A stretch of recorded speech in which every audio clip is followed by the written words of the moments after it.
Hey,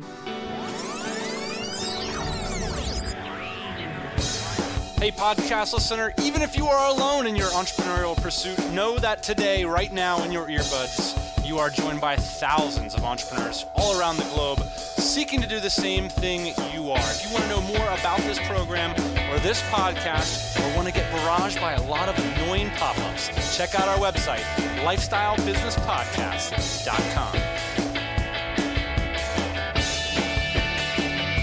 Yeah, buddy.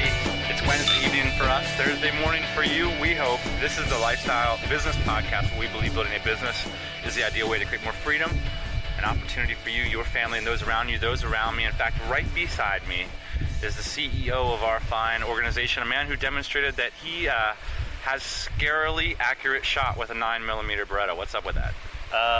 Yeah, bud.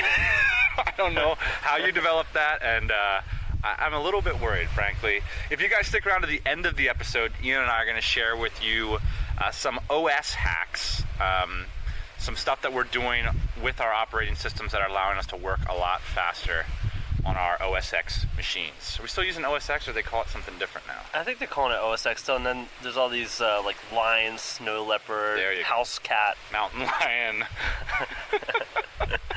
Let's get moving on to the shouts and the news. Well, let's talk about the news a little bit. We are here in lovely Puerto Galera, Mindoro, Philippines, at the epic Badladz Resort. Our buddy has totally outdone himself. Yeah, our buddy Sean just opened the Badladz Beach Resort. He's got the Badladz 1, which is right on the pier of Puerto Galera, but this place is epic. So basically what it is we're on essentially a deserted beach. I mean, there's 11 pieces of land here, I think. It stretches about a half a mile. Half of them are like empty, other half are for sale. We're like the only people here on the beach. It's pretty incredible. We're looking out into the ocean, mountains behind us with mist in the morning. I mean, it's just picturesque. We're going to take some photos and put them up on the blog this week. It's silly nuts. I mean, you know, Puerto Galera is one of these places. It's awesome to come for like maybe a couple weeks, maybe a month or two. We were talking about maybe spending a couple months here a year, but it's not really a long-term kind of place. It doesn't really have a lot of business significance. It's kind of like a fun place to come unwind, relax. There's tons of fun activities to do here, but it's not really like some place that you could hang like Bali for a whole year. Yeah, it's kind of growing though. Like today we went to the shooting range. There's go-karts. They've got go-karts, so it's much more likely that you'll live here. Exactly. Earlier in the week, we were in Davao City. We were hanging out with, there's probably 8 or 9 DC members in Davao right now. Davao's blowing up. If you guys don't know, it's a city way down in the south of the Philippines. It's on an island called Mindanao, which the U.S. State Department has like a travel advisory against. Yeah. And so when you go there, it's like there's over 1 million people there, right?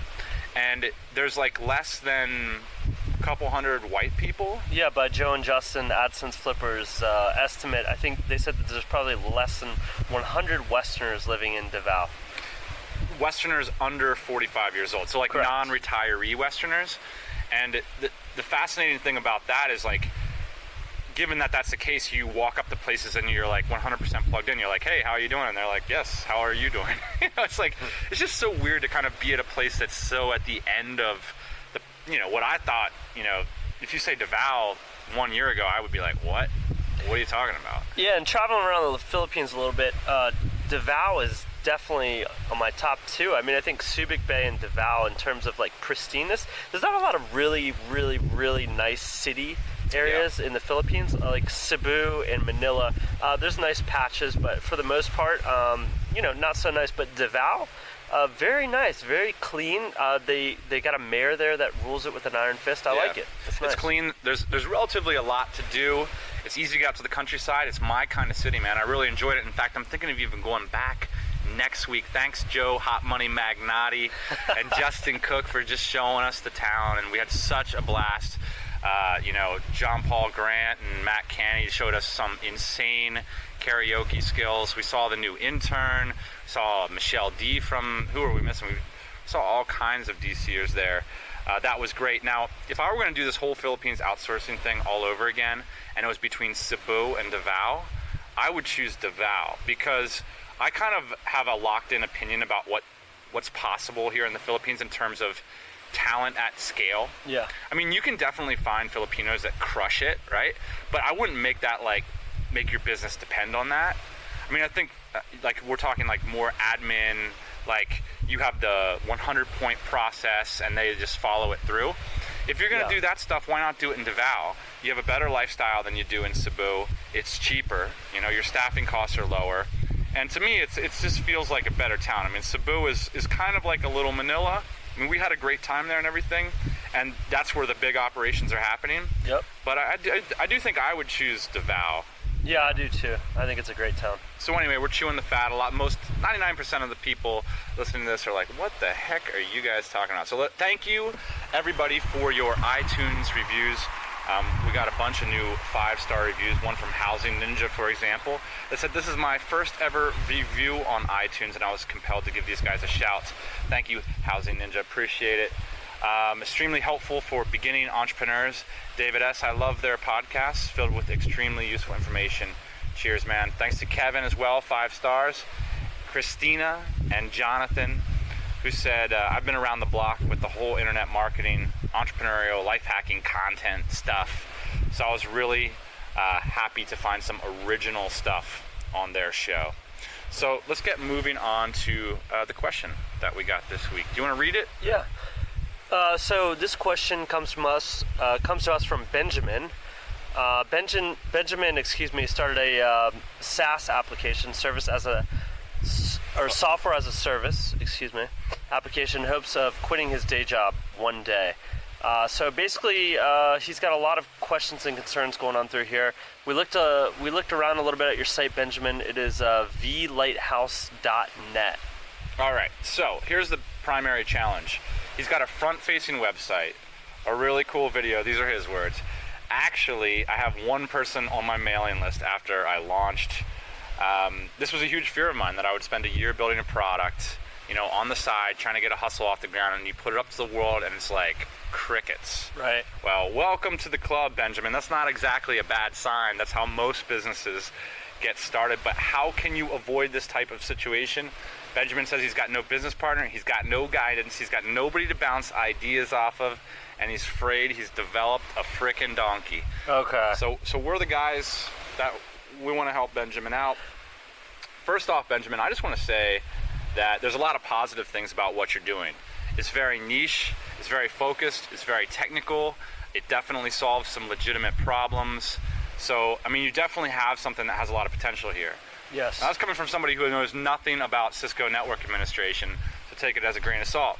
And that's part of the problem here, I think, on Benjamin's site, is that for somebody that doesn't know anything about this, it's kind of hard to understand. For instance, the guy like me that sometimes writes checks, I have no idea what you're selling here. That's right. So you want to position the product on your site so that it's not just the geek that can buy your product, but it's also the pointy-haired boss that can communicate and sound like a smart guy because he wants to get onto your subscription. So just a couple quick bullet points, Benjamin. Number one, remove the pop-up. I think in particular, tech-savvy crowds, they don't want to deal with pop-ups. And plus, you have a landing page site. It is in effect, the site is a pop-up in and of itself. Right. So I just think get rid of pop-ups. I'm not hip to them for most applications. Number two, your clients are the people that you need to be talking to. You complain about not having people to bounce ideas off, and you wonder if you're going crazy or not. Guys like Ian and I and your buddy, we're not going to help you figure out whether you're crazy or not. You're going to have to talk to the people that use this product as you're developing it. I mean, absolutely, we call them anchor clients. Yeah, and so it might make sense next time to have one of these guys in mind when you're developing, but let's say now, for you're a year down the pike, you don't have anybody like that.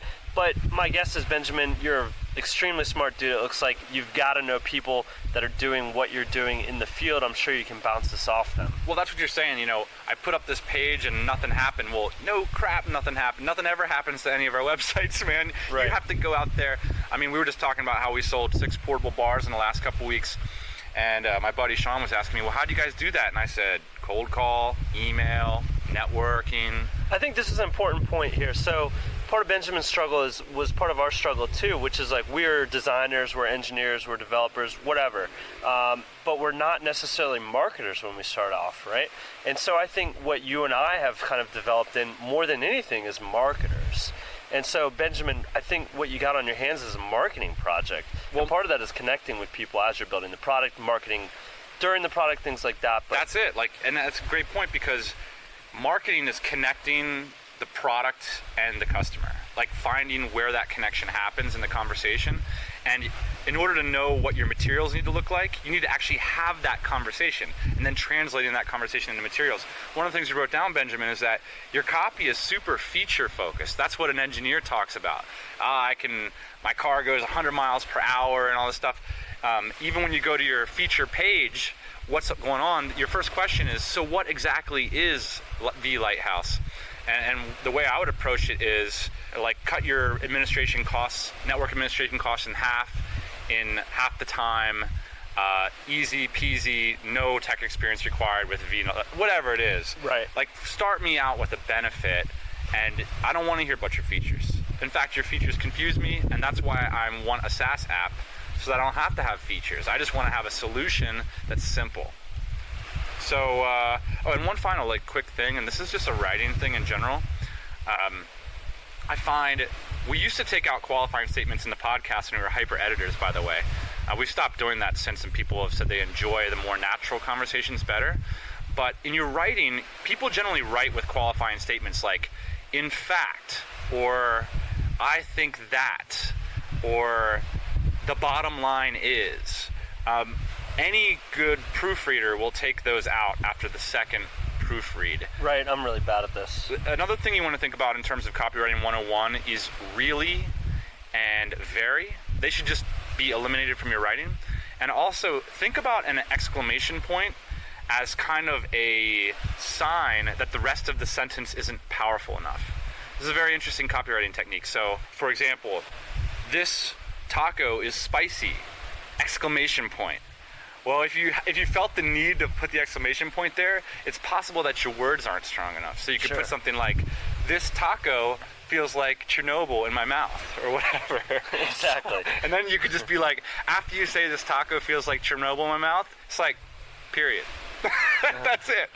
All right, let's get moving on to the meat and potatoes. Today we're going to talk about 4 important entrepreneurial mindsets. By popular request, people love the mindset episode, so we're going to try to do our best. We feel a little bit more awkward with the mindset stuff, but this stuff is really meaningful to us, and we do feel passionate about it. We're also going to share the most valuable mindset all time, the number one. It's like the Rolling Stone top 100 list. This is the number one entrepreneurial skill of all time, and I just want to say thank you for Benjamin for sending us the email. Yeah, best of luck with the V Lighthouse product. Absolutely. It looks like it's for smart people, so I'm sure they have money. I look at it, I'm just like, wow, that looks really like, yes. Hey, I just want to apologize real quick for all the wind here. I don't know if you guys hear that, but we're basically on the beach. Yeah, it's a really bad place to be. It's called a backhanded apology. All right, so that's awful. Let's make a video. All right, number 1. Don't work with assholes. Speaking of, right, I was talking with Damian Thompson. He's a DCer, tropical MBAer, just a really smart dude. And he was telling me this great story that he has about one of his entrepreneurial failures, and maybe we'll have him on some time to share it. It's just this epic story of entrepreneurial intrigue and 2 years of this and that. And I asked him, Damian, what did you learn from this whole experience? And he said, when the money partner came into the equation, I should have known at that moment. I didn't want to have that partnership with that person, but I took it because it was this big money, right? And I thought that was such a fascinating lesson to learn, or to try to learn, because it's one that even when you learn and fail from it, it's really hard to implement in the future, because power and money are so seductive. Right. And you think when some guy comes along and gives you $1 million to do a product or something, that's never going to happen again. Right.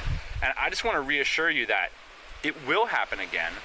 And part of the issue with working with assholes is it takes about 3, 4, 5 years to start making any significant money from projects. You can't sustain a relationship with assholes for more than 2 years. Right. So it's always kind of like this fool's gamut where you jump in and you're like, well, I'm never going to be offered this kind of money or this kind of opportunity, so I'm just going to suck it up and try to get it done. But the problem is I don't care who you are, you cannot suck it up for 5 years in a creative pursuit, which is what entrepreneurship's all about. Yeah, and we didn't start working together for several years until after we knew each other, because Until after you stop becoming an asshole. Right, exactly. Well, assholes don't always present themselves. I mean, sometimes you're wearing pants, sometimes you're wearing a dress. I mean, you can't always see them, So, I mean, I think Damien's story is telling in that. I think based on his story, I mean, he jumped into business with somebody pretty soon. A lot of times that works out, sometimes it doesn't. Right. So this is just a tough one, because a lot of times the asshole is the silent partner, or they're this super, super rich person that like is on a yacht, and they like bring you up onto the yacht and they're like, I want to do X, and you're the guy. And it's tough when you're broke and you're desperate to stick to your guns, to stick to, we've had a lot of, especially through the podcast, in the last few years, a lot of people have approached us, and they said, we want to do this, we want to do that. And I just look at the person, I think, would I want to be, buds with this guy? Do I want to roll with this guy? Do I want to tell my friends that I'm associating with this? And that this stuff counts so much, because your heart and soul's into this stuff. And so the extreme case is the asshole, but sometimes there's just people that you can't see yourself working with, and that it's not going to work out with in the long term. So if this is a process, the mindset hack is to, even if you're broke, stick to your core integrity and wait until somebody really matches up with you. Number 2, 99% of the things that you do, you won't be compensated for. Now, this is something that I have a little bit of beef with, like the freelancers on the blogosphere. They oftentimes give advice, like, especially like jobster kind of people. Oh man, designers are the worst at this. Designers are the worst. They're always like, don't you lift your mouse until you see an invoice. The worst. And there's all kinds of jokers like this. Like, me and you give like tons more free consulting than like Joe Blow, freelance, whatever. We were just talking to a client today. So one of our guys is working on this deal. It's for this pretty big order. And it's not even really an order. It's just, hey, we've got this idea. It's for 50 units. We think it could be cool. And so he brought this up just in passing, and this was like a week ago. And he was just going to let it die because they didn't have any budget anymore. And so what I said to him was like, look, man, what we need to do is we need to spend 2 hours doing some free design work for them. Yeah. And then send it over and say, hey, I know that the project's on hold. I know that you guys don't have the budget right now, but we were thinking about you, and this is what we came up with. Because you know what? The chances are, if that project gets on hold or off hold, I guess is how you said, if that project gets lifted, if it becomes a project, they're going to pick us. Yeah, no doubt question. They're going to pick us. Let me tell you a story about J-Mac over here. My boy optimizes YouTube videos. So anybody out there that has a bunch of YouTube videos, J-Mac can go in there and he can like double the views on them. I'm serious. It's nuts. He's figured this stuff out. He's an SEO genius. And so we're finding him accounts. And a lot of powerful people want to work with them. And basically I go, here's the thing, J-Mac. I want you to go to that guy, and I want you to tell him exactly how you do this, so that he can go and get someone on his staff to do it for him. And the problem is the freelancer on the web would say, nick that guy for $400. Make sure you get paid for your time. And it's like, that is such a small, we call it small time. Right. It's like a small time approach. It's like, really, like you're gonna let $400 stand in the way of you being seen as someone who's like truly helpful, truly appear. You're talking to a millionaire. Well, I'll tell you, $400 is not the opportunity here. The opportunity is 4 years of relationship building, and so that's the thing. Like, don't monetize the relationship too soon. I'll tell you who does this like the most, and that's the noobs. The noobs are always coming out of the gate trying to nick you, whereas like the seasoned veteran doesn't try to nick you. So when I have a relationship with somebody and we're trying to start working on a project that's pretty expensive or something like that, the seasoned veteran doesn't charge me the consulting fee unless they're like super, super high level. And that comes out in different ways, but it's always the noob that wants the money. And that's the whole thing. Is like, if you want to make this transition from like freelancer or employee to entrepreneur, you have to like change these frames and mindsets. And yeah, it's tough. Like we said, when you're broke and you're poor, that $400 will like make such a difference. It's like, if you're cutting those kinds of relationship corners, it's not going to work out for you. You have to find a way to, to have that more advanced entrepreneurial mindset. And so a hack right here to kind of combat this is, I think what you got to do is you got to start to spin a lot of plates if you're in this position where you want to get paid for something. I think you got to touch this guy, you got to touch that guy, you got to touch that guy over there, and you got to get a lot of things going on, because one of them is going to hit. Now, if you just start concentrating on that one plate, spinning that one plate, you're eventually going to need to hit them up for money because you're out of money. You got a bunch of like restaurant and sexual entendre in this. I love it. Number 3, success time frames happen in years, not months, unfortunately. A lot of what we're talking about here always when it comes to mindset is like long-term mindset. Like even with the internet and the fact that you can like pump online and put up a site and an affiliate thing, I mean, that's why everybody's talking about tactics, you know? Even a lot of the guys in the DC, it's always like, well, I put up this site and it's like not making me enough money yet, and then I put up this site and it's like this spread fire of tactics. But the strategy, like the long-term thinking is like, you're in it for the long haul. You're like choosing a problem in a marketplace and you're solving it with everything that you've got year after year after year, and like that's this iterative creative process, and it morphs into this stuff, and because you've built something, then other opportunities come along that are sort of relational, and this sort of stuff realizes itself in years. And the good thing about it taking so long is that those rivers of cash flow or those streams of money also take like a long time to dry up potentially. That's a great point. Well, we think. Is there any wood around here to knock on? Well, it's not that they take long, but I mean, we've had people enter the markets that we've been in, and I mean, it takes a long time for people to catch up. Even if you have your whole product line online, I mean, for somebody to copy it and then all those customers transfer over to that other company, I mean, just think about how long that takes. So, you know, people start businesses based on like number 1 rankings, like, oh, I got to rank number 1 in Google, whatever. If you took away all of our number 1 rankings tomorrow, we'd be fine. We would be fine. We'd have the cash flow to reinvest in new sites that could rank number 1. We have an amazing customer list. We have relationships with people. We can go knock on their doors. I mean, businesses aren't this key term matched up with this site infrastructure matched up with this affiliate income. That's not a business. That's just a tactic to make a little bit of cheddar. Final thought on this, that success happens in years. I think one of our new sites, our portable bar company, it's coming along. And oh man, we got some awesome assets I can't wait to share with the listeners. Yeah, it's really cool, and we're working hard on it. But one of the things that I think is important to note on that is that's a new company, and one of the things that we try to, I think that we still do this basically, is we throw money and time and resources at something, and we might do that even a little bit too intense in the beginning. And the point I want to make here is that this stuff takes time. I mean, you kind of got to build the snowball and let it roll down the hill. You can't always push it all the time. I mean, you got to let gravity do some of the work.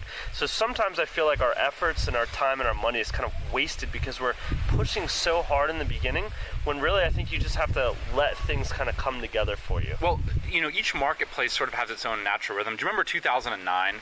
How much money were we doing every month? It was like 30K? Or, yeah. I think it was like 28K. It was like the most frustrating year ever. I mean, we had a lot of expenses at that time too. We had 3 partners. It wasn't an attractive business. It was like 30K, 30K, 30K every month. No breakthrough. And part of the reason was we were in a product development cycle. Yeah. And we had like, you know, enough, like so much design resource, so much cash resource to buy new inventory, and we had to wait for all that to kind of like boomerang back around, and boom, early 2010, I think we had like a 50K month breakthrough. I don't think we've ever been below that figure since. And I think that the point there is like, there's a natural cycle to the, like, you know, if you put out a mailing, like let's say you send out 5 mailers to some product market, they're not going to start to know you or need your products or like give you a call or all that stuff. Right. It's not going to happen like instantaneously. Right. It's like putting up a website and expecting 100 people to opt in the first day. I mean, you got to have some kind of momentum behind that. All right. Point number 4. Let's talk about Johnny versus Jeffy.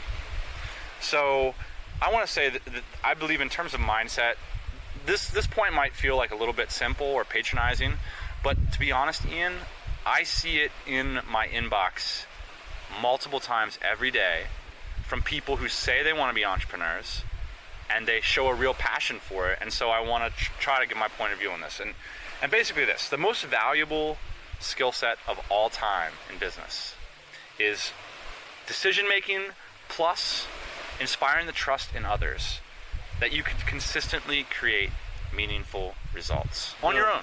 That's it. That is so rare. It's rarer than Python developers. I mean, the idea that you can take someone, show them your business, they ask you the bomb questions about what needs to get done, and then they do it. And then they do it so consistently that you trust that they're going to do it. and they're, you're not asking them what they're up to or anything like this. They're just, you trust. They're showing that they're creating results consistently. That's the biggest thing we have going for us right now on our team, is that we're building a team that can make decisions autonomously, right? Yeah. Or independently of us, and we can consistently trust them. I mean, that's all we want. Skill set's good, all that stuff can be learned, but really quality decision making, I think, is super important. So, the battle of Johnny versus Jeffy is Johnny is J-Mac here in Puerto Galera, a guy who over the past year, or not, this hasn't been a year at all. Feels like he's been around forever, but I guess he's been here since September. You do the overinflation. I always time, inflate everything. It always feels like so long. I think that's a good sign, actually. Having a good time, but John has proven himself to be someone that's incredibly trustworthy in terms of consistently creating results. And we were talking the other night, and I said, man, you can get any job you want, you can work with any entrepreneur you want, and he's been recommended for some insanely high-level positions, like with A-listers, and because we all trust him. We're all out there pimping out business for him, because I know that any of my buddies that hire J-Mac to optimize their YouTube videos, optimizeYouTubeVideos.com, these guys will get the results. There's no question about it. And most of the people that we bring in and mention on this program are in that same situation. But the thing about John is John's going to come to you for feedback on what he's up to. He's not going to come to you asking for stuff, right. Number one. He's not going to come to you hitting you up for money, number two. And number three, he's not going to, what's the third point? Well, one thing is my flip-flops are missing. So I don't know how trustworthy it is, but I can't find my flip-flops. The thing about it is like, what I'm seeing in my inbox all the time, Ian, is people asking me to make decisions for them. People asking me for stuff. Like, it's not like these huge trespasses. It's like, hey, Dan, can I have this? Can I have that? Can I have this? Can I have that? And it's like, you got a guy, John, who is like in my inner circle. He could ask me for anything he wants. He has never asked me for a thing. Right. And that's back to our first point, is like, you're giving 99%. You're always 99 to 1. Have I given 99 points so I can ask for one? Right. And I don't know how else to say it, but it's this leech mentality. It's like constantly asking for stuff, especially when you're providing no value. I mean, if you're some big baller and you're like dropping investment cash here and there, and one twist of a knob and it's a huge opportunity for anybody, yeah, sure, whatever, like push your weight around. Right. But people, the entitlement attitude that I see in my inbox all the time, it's just ridiculous. I got an email today from a guy. I'm gonna tell the story because this burns me up. Cheers, man. Some guy that tells me, I didn't really like your blog post that much. They got a little boring and they lacked some use for me. But here's 750 words asking for all kinds of stuff from you. I'm thinking to myself, like, you didn't even take the time to read my stuff. By the way, many of which address the questions. And then you didn't even take the time to take any action. Like, you did nothing. You didn't show me a business. You did all, right? And now you want me to make decisions for you about what you should do. And that's the attitude. To me, is like, if you feel like, if you've never done any of those things in your life, I think that's just like, it's nothing doing. So I feel a little bit patronizing even addressing it, because it's like, I'm obviously very frustrated about it, but I like, for all like the wonderful stuff in the inbox, I wake up a lot to this like entitlement attitude. It's like, you didn't do this and you didn't do that, and I want this, and give me your feedback on this. And it's just like, like, so that's all. It's like, when you're gonna reach out to somebody and when you're gonna ask them for something, really put in some effort and like know that they're a human being. And Ian and I love to help people out on the podcast. We love to answer people's questions. So present it to us in that fashion. Right. Here's something that you can present on your podcast. I know you guys like the podcast, or whatever it is. I mean, this applies to everything. This applies for asking for quotes from a supplier. Absolutely. I mean, you really have to approach it in the right way. I mean, we've burned up a couple relationships with suppliers because all we do is ask in the beginning, and we weren't buying anything. And before you know it, they're not quoting us anymore, and you think, well, you're there to quote us. Like, don't you want the business? Like, no, they're there to make money. They're people. You have to respect their time, and so I think that makes sense. Yeah, and here's the shame. If you look at the parable of Johnny and Jeffy, it's like Johnny and Jeffy are both equally smart dudes. and they're both equally capable. You know, in theory, they both have the same building blocks there. But John has that attitude that anybody who meets that guy is like, that's a guy I can trust to create results. He's not going to be a leech. He's just going to be about providing value. And because of that, I'm going to go on talking about John McIntyre for the next couple years, and so is everybody else that meets him. It's not just me, it's Sean, who he currently works for. It's everybody that he comes in contact with. They're going to sense that value. It's like, wow, if John's at the dinner table, all of a sudden we're all getting a lot.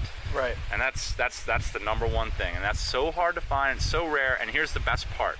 This is why mindset episodes can be valuable, is that it's not that hard.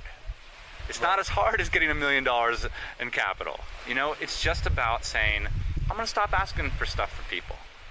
Instead, I'm going to ask a little bit harder question, which is, what can I do that's going to be valuable for them? And then how long can I possibly sustain asking them for anything at all? Let's get moving on to the quick tips, tricks, and or funny joke session. All right, real quick, I think we're probably talking a little bit long. Yeah. Lion OS, Ian and I my hard drive just crashed. Yeah, and the interesting thing about this is that you didn't actually drop it or break it this time. It just kind of crashed on its own. Kind of which is pretty rare for you. I mean, didn't you used to call me Bumpy? I think it was Wally. But yeah, so anyway, I installed Time Machine Backups, or that's, you know, a part of OS X. And I guess the contra story is that Sean Cooney, our buddy, he got his laptop stolen the other day, but he methodically backs up his computer and literally got a new computer with a better OS on it.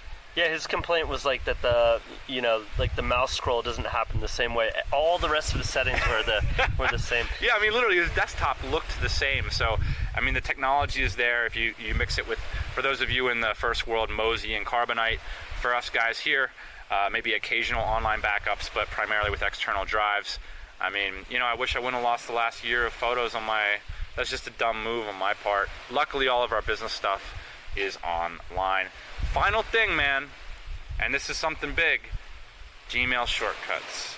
Still, my business partner, my friend, the man sitting right next to me has not sat down the 15 minutes to learn. And I'm just going to keep bringing it up until I get more emails from people saying, you know what, Dan, I sat down for the 15 minutes. I learned Gmail shortcuts because you linked to the guide on your blog post. And it really did help me get through my email inbox 10% faster today. And that adds up because we spend 5 hours a day in our email inbox. Right. So that's Gmail shortcuts. We're going to get Ian on that this week. What's the travel plans, man? What are we going to do? Well, I think I'm headed back to Bali here pretty soon. Well, first we're going to go to Subic Bay together. We're going to Subic Bay, one of our favorite places in the Philippines. That's right, and then I think I'm going to head back to Bali. You might do some hanging out in the Philippines. We're not quite sure yet. We'll see. We'll figure it out. Anyway, thank you guys for joining us. We always appreciate your emails, your tweets, anything. We'll talk to you next Thursday. Booyah. Hey everybody, thanks for listening. Don't be shy. We've got a mailing list, lifestylebusinesspodcast.com. Go there, get yourself signed up, and we'll keep you up to date on everything